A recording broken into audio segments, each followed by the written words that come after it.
जय बाबा स्वामी, जय आत्मेश्वर। पुण्य आत्मा अवतरण के हमारे इस ग्रंथ पठन के सत्र में मैं आप सबका पूर्ण हृदय से स्वागत करती हूँ। ग्रंथ पठन की शुरुआत हम गुरु आह्वान से करते हैं।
ग्रंथ पठन की शुरुआत करते हैं।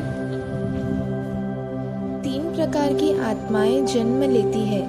अगर शारीरिक संबंध वासना के स्तर पर हुआ है तो आसुरी स्तर की आत्मा जन्म लेगी। अगर शारीरिक संबंध मधुर और आत्मिक स्तर पर हुआ है तो मनुष्य के स्तर की आत्मा जन्म लेगी। और इस आत्मा को अगर आसुरी आत्माओं की सामूहिकता मिलेगी तो आसुरी आत्मा बनेगी। और अगर पुण्य आत्माओं की सामूहिकता मिले तो पुण्य आत्मा बनेगी।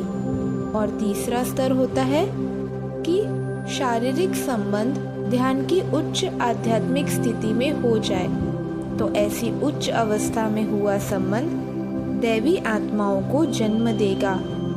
सब कुछ माता पिता की उस समय की स्थिति पर ही निर्भर करता है। इसी कारण एक ही माता पिता की संतानें घर के समान संस्कार होने पर भी दैवी आत्मा, मानवी आत्मा, आसुरी आत्मा होती है। मनुष्य विश्व का एक प्रमुख अंग है क्योंकि मनुष्य के कारण विश्व का निर्माण होता है।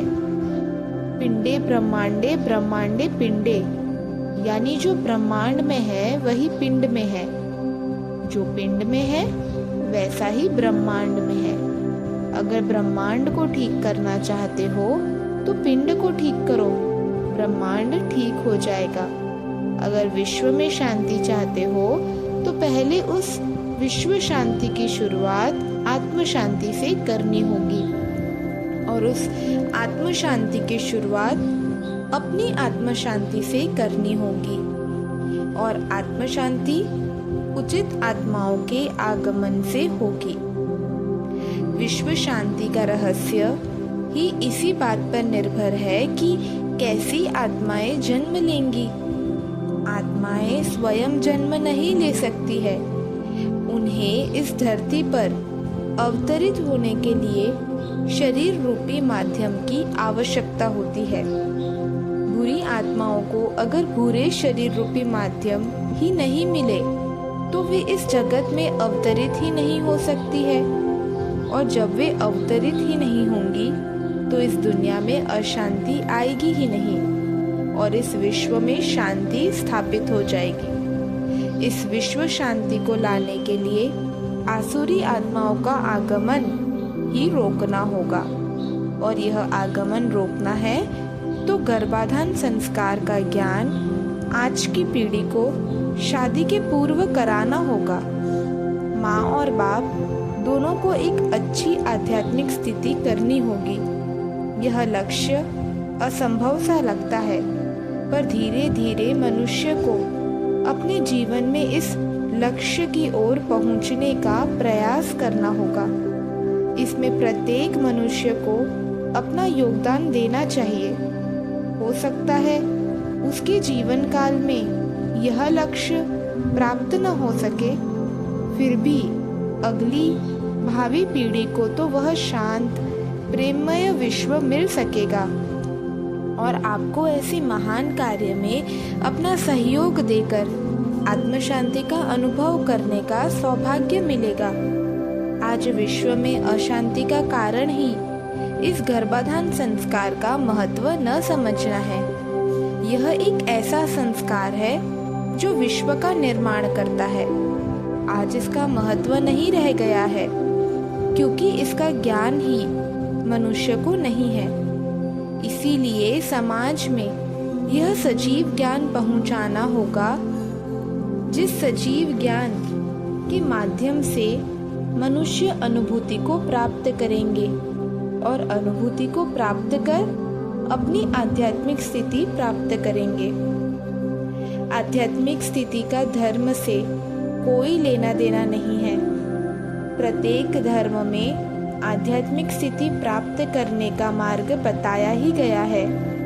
मनुष्य किसी भी धर्म के सहारे चले पहुंचेगा तो एक ही स्थान पर। यह ठीक वैसा ही है जैसे एक नगर की ओर जाने के अनेक मार्ग होते हैं, पर नगर पहुंचकर सारे मार्ग समाप्त हो जाते हैं और रह जाता है केवल नगर। ठीक इसी तरह आध्यात्मिक स्थिति रूपी नगर तक पहुंचकर सारे धर्म रूपी मार्ग समाप्त हो जाते हैं। इसीलिए किसी धर्म के मार्ग से आए रहे हैं, इसका कोई महत्व नहीं है। महत्वपूर्ण है नगर आ रहे हैं, बस इसी में सब कुछ आ जाता है। आध्यात्मिक स्थिति प्राप्त करने की सभी धर्मों में समान संभावनाएं हैं। सवाल है कि आप अपने धर्म को ही पकड़कर बैठे हैं या धर्म के मार्ग से नगर तक पहुंच गए हैं। सामान्यतः मनुष्य अज्ञानता के कारण धर्म के मार्ग को ही नगर समझकर उसी को पकड़कर बैठता है और उस मार्ग में बैठे बैठे ही सारा जीवन समाप्त हो जाता है। इसीलिए किस धर्म में मनुष्य ने जन्म लिया इनके कोई मायने नहीं है। कौन सा मनुष्य धर्म के मार्ग के द्वारा नगर रूपी आध्यात्मिक स्थिति तक पहुंचा, इसका महत्व है। इसीलिए आज सारा मानव समाज इस अंधेरे में भटक रहा है। हम यह जानते हैं, पर एक अति संवेदनशील स्थिति प्राप्त होने के कारण हम चाहकर भी समाज में जा नहीं सकते हैं।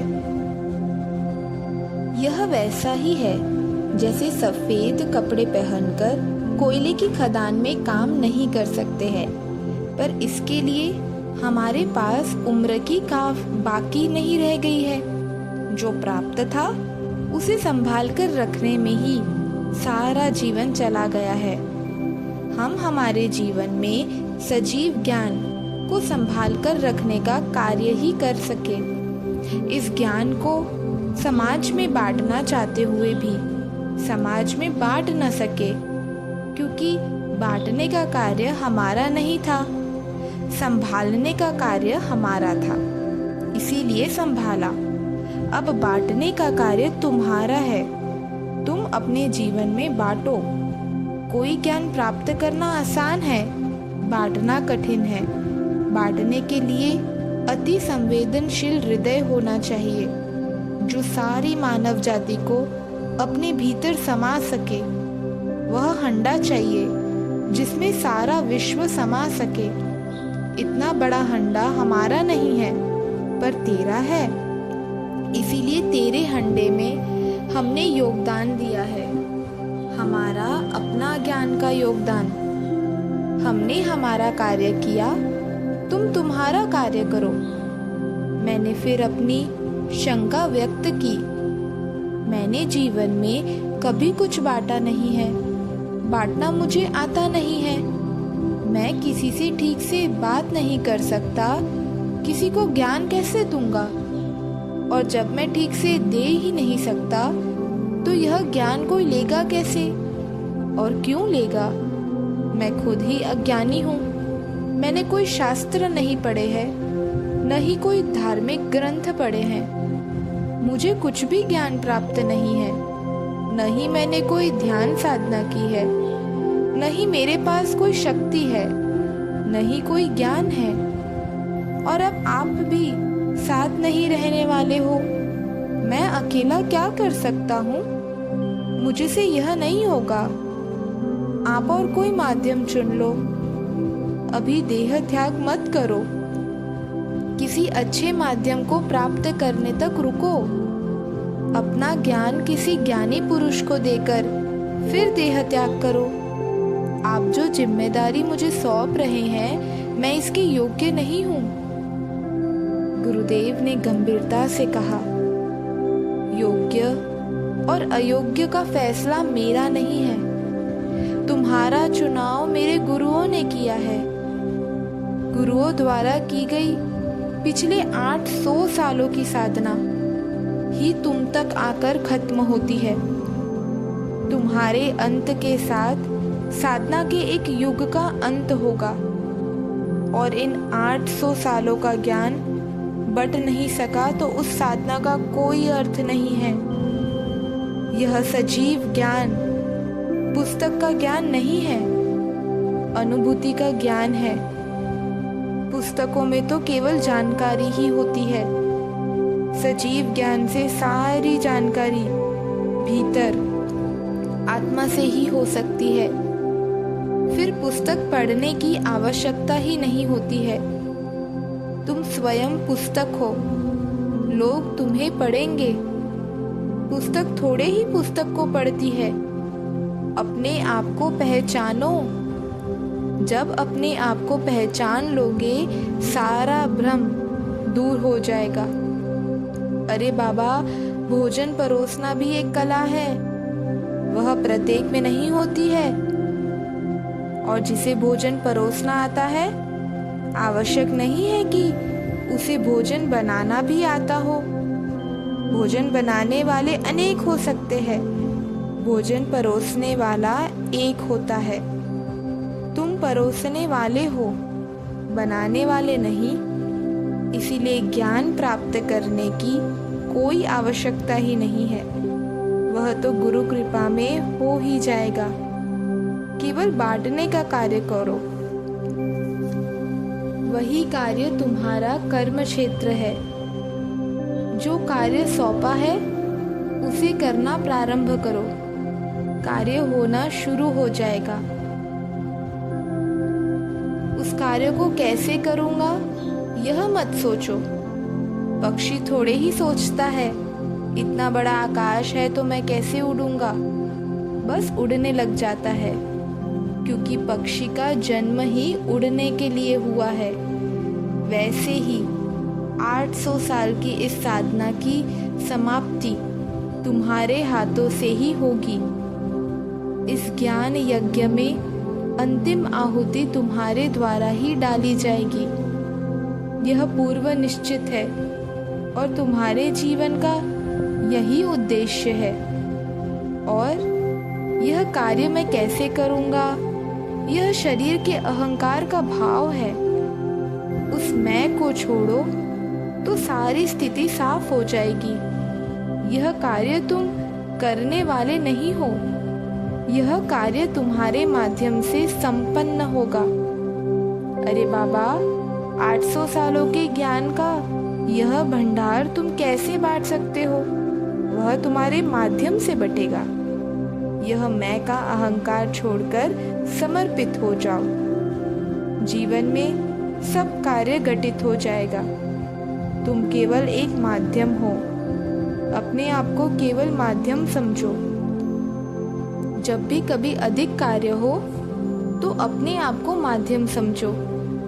माध्यम भाव होना कार्य को सरलता व सहजता प्रदान करेगा।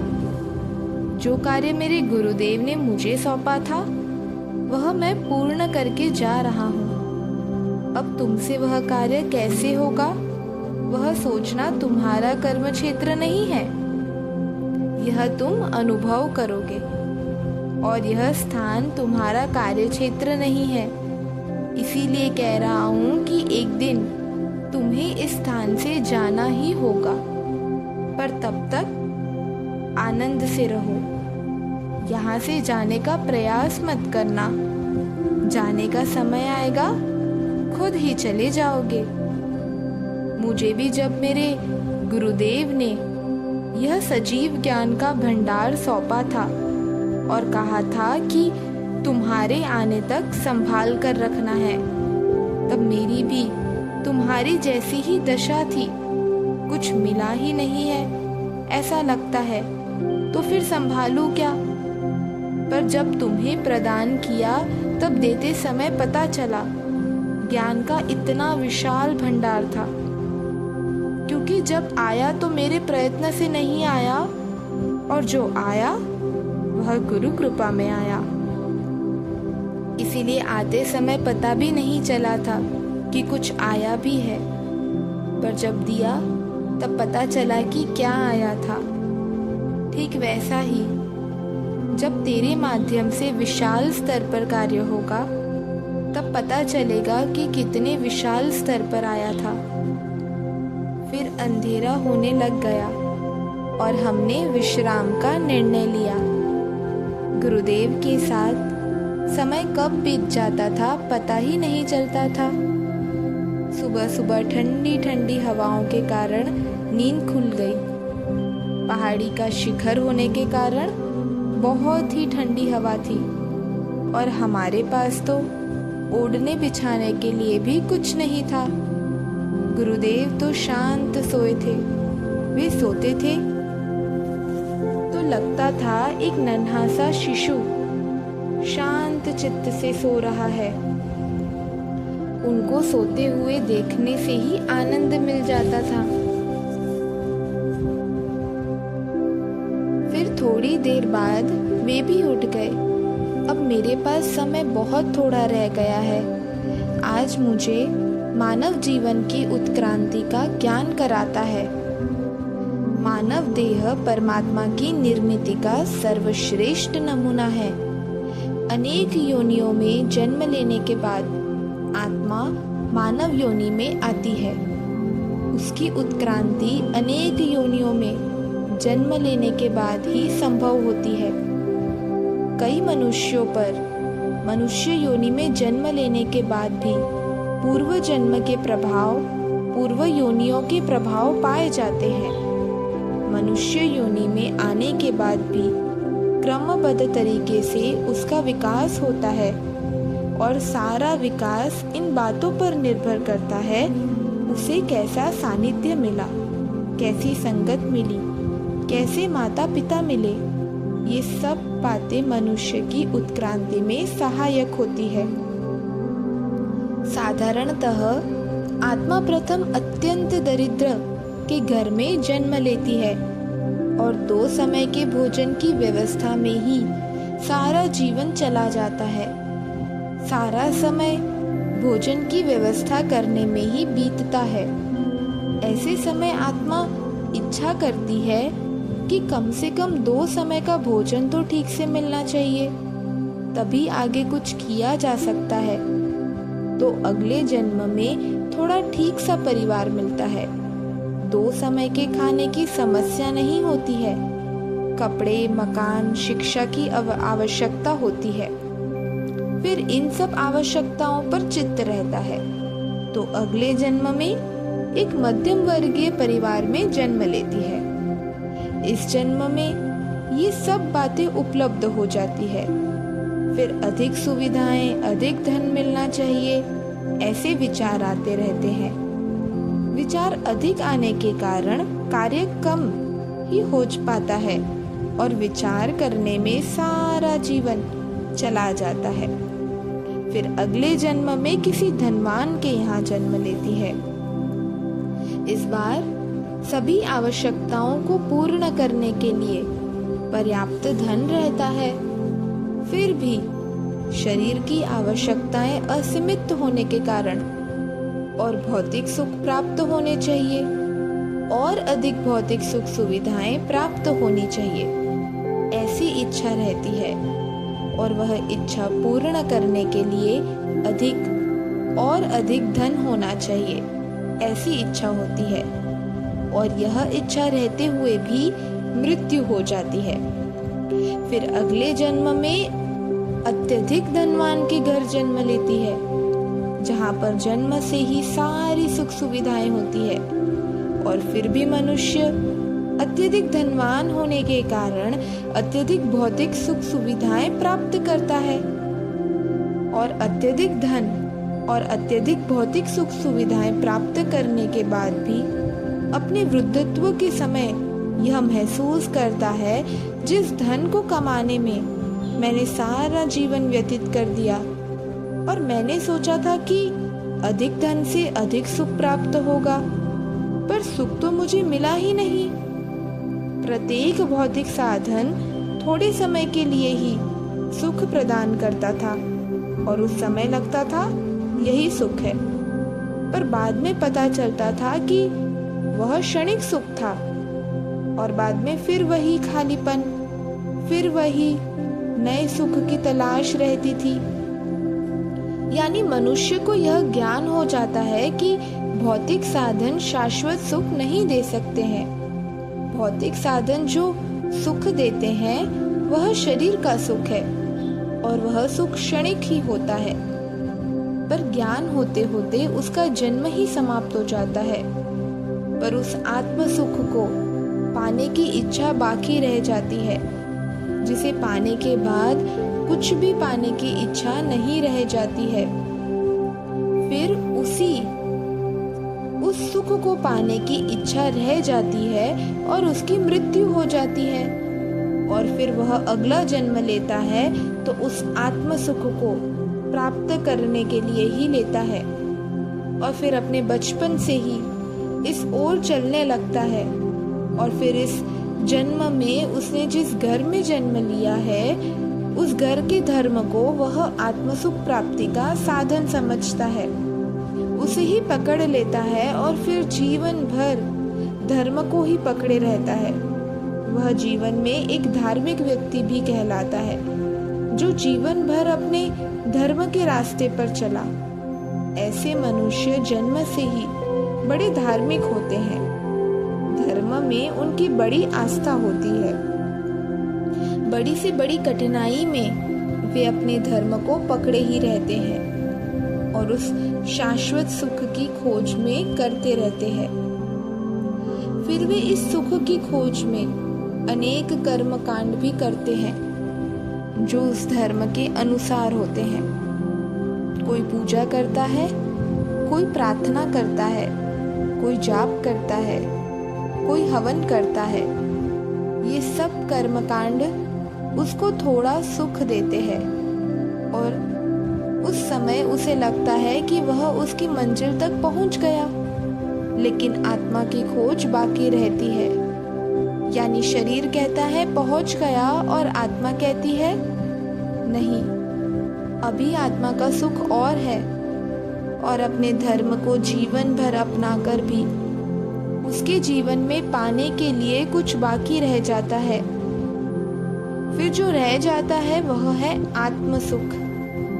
फिर वह आत्म सुख की इच्छा करने लगती है, फिर मृत्यु हो जाती है। अगले जन्म में अपने अनुभव के साथ रहता है। जिस घर में जन्म लिया उस घर का धर्म अब की बार अलग ही होता है और वह जान जाता है यह धर्म नहीं है, यह उपासना की पद्धति है और यह प्रत्येक जन्म के साथ बदलती रहती है। फिर उस घर की उपासना पद्धति को आधार बनाकर आगे बढ़ता है, पर उपासना पद्धति को ही पकड़े नहीं रहता है और फिर आत्म सुख की खोज में किसी जीवंत गुरु तक पहुंच जाता है और फिर उस जीवंत गुरु की कृपा से आत्म अनुभूति प्राप्त करता है और बाद में आत्म सुख का अनुभव करता है। और उस आत्म सुख को पाने के बाद सारी इच्छाएं पूर्ण हो जाती है। वह अनुभव करता है कि मैंने मनुष्य जीवन में सब कुछ प्राप्त कर लिया है और ऐसी तृप्त स्थिति में आत्म समाधान को प्राप्त करता है और अपने जीवन काल में ही मोक्ष की स्थिति को प्राप्त करता है।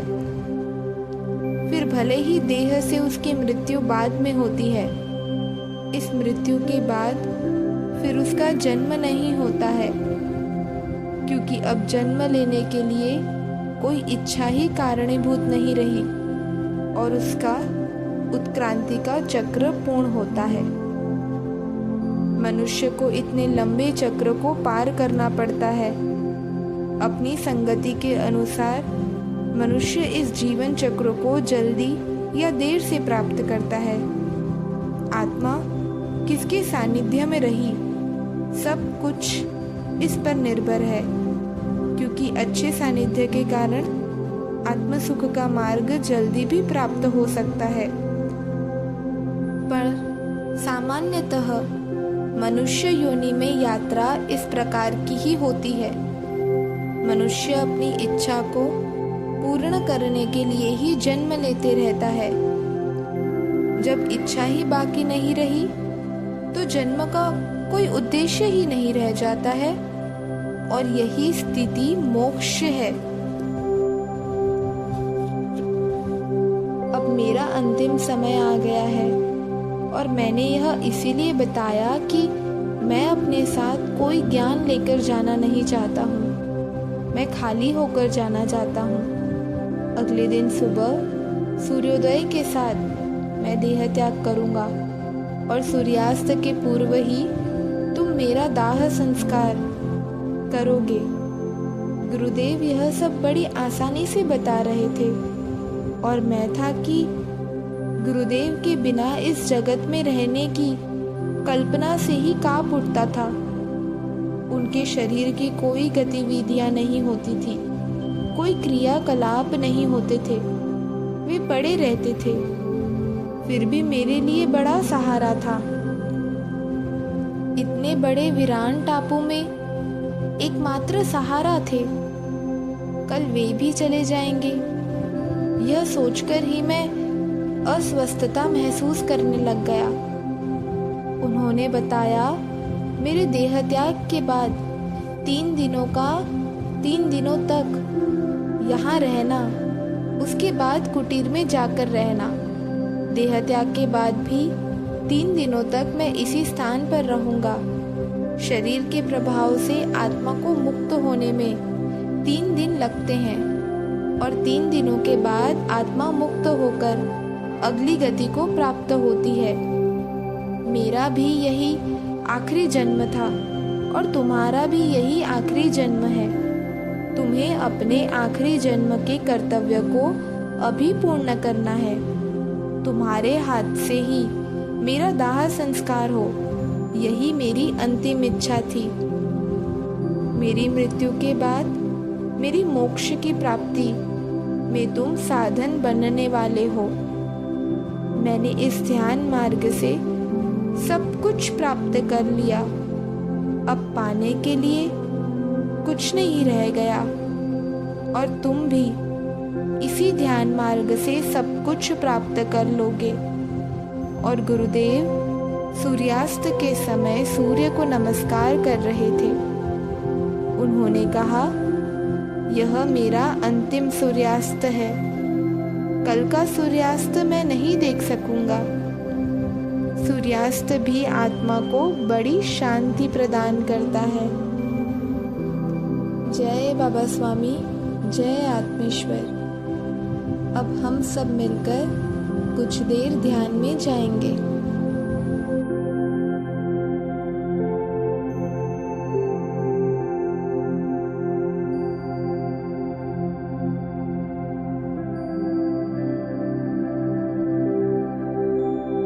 सभी पुण्यात्माओं को मेरा नमस्कार।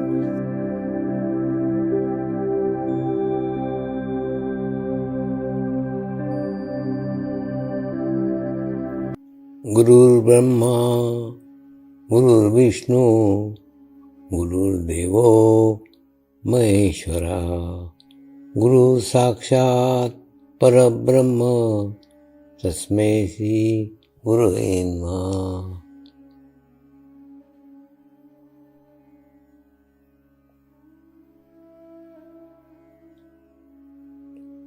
ध्यान की उस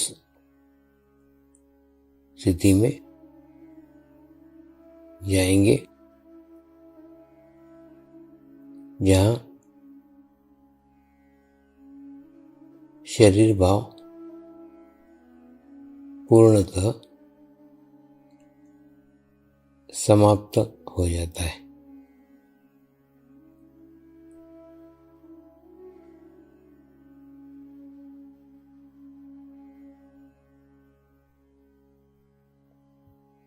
अपने पूरे शरीर को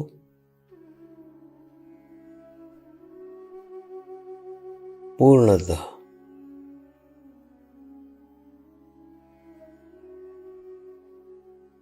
शिथिल छोड़ देंगे, एकदम रिलैक्स हो जाइए।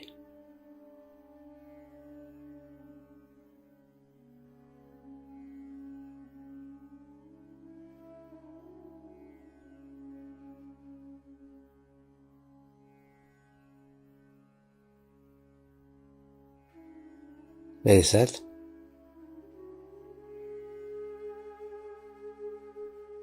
मंत्र का उच्चारण करेंगे। मैं एक पवित्र आत्मा हूँ।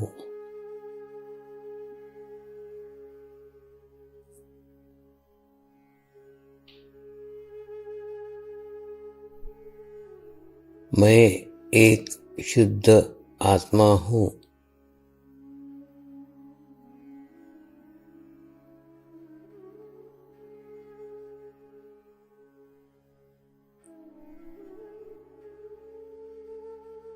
मैं एक पवित्र आत्मा हूँ।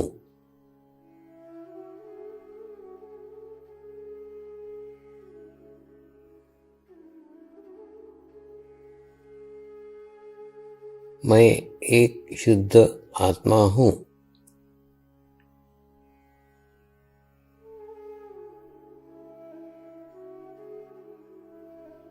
मैं एक पवित्र आत्मा हूँ।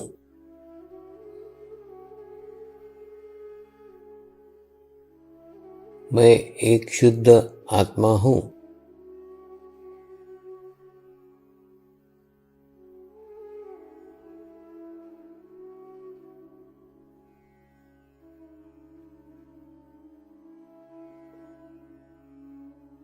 अभी इसी आत्मा भाव को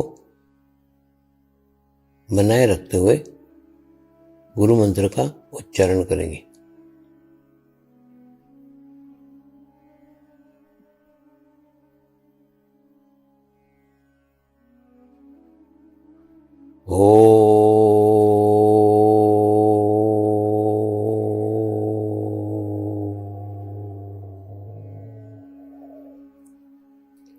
श्री शिव कृपानंद स्वामी नमो नमः।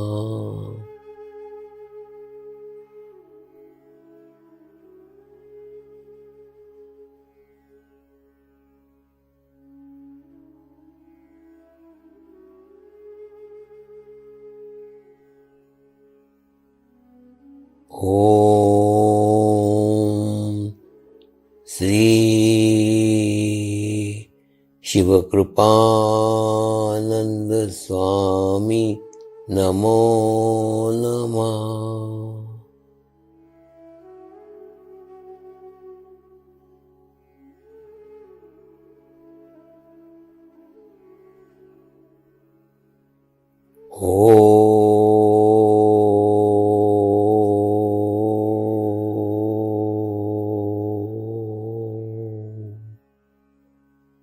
श्री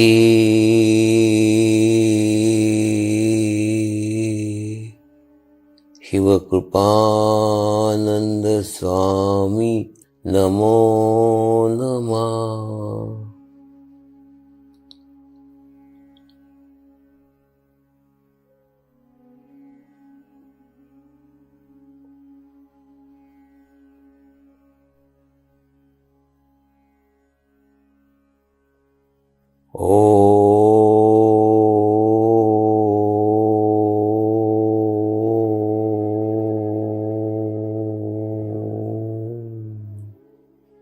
श्री शिवकृपानंद स्वामी नमो नमः।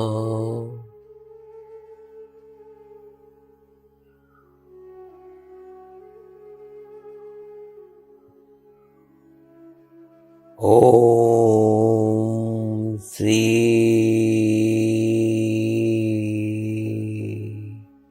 शिवकृपानंद स्वामी नमो नमः।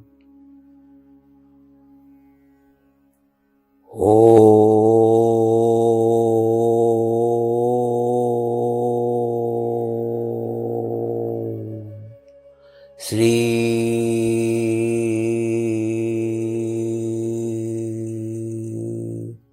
शिवकृपानंद स्वामी नमो नमः।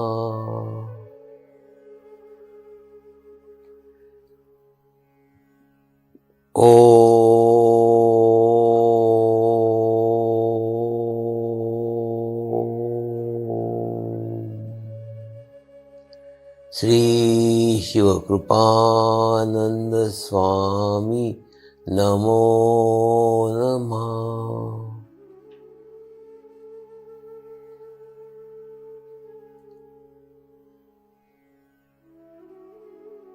ओम श्री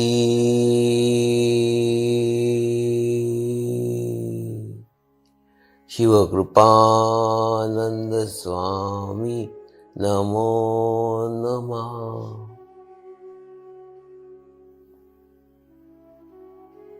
ओम श्री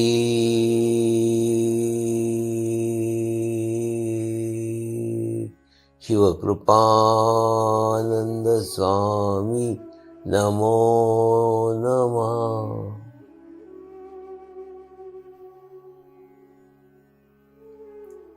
अब आप अपना चित्त सहस्त्रार पर रख के थोड़ी देर के लिए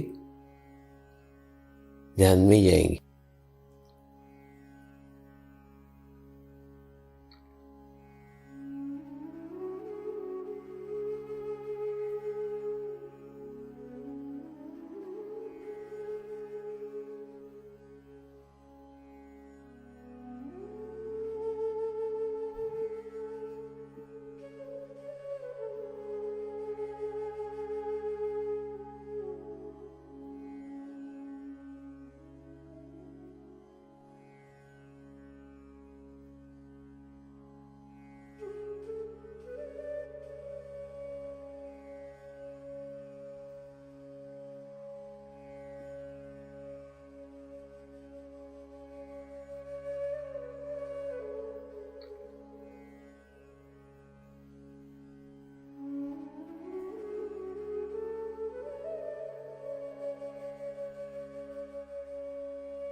अब हम प्रार्थना करेंगे सभी आत्माओं की आत्म उन्नति हो, आध्यात्मिक प्रगति हो। यही हमारी प्रभु से प्रार्थना है। नमस्कार। जय आत्मेश्वर।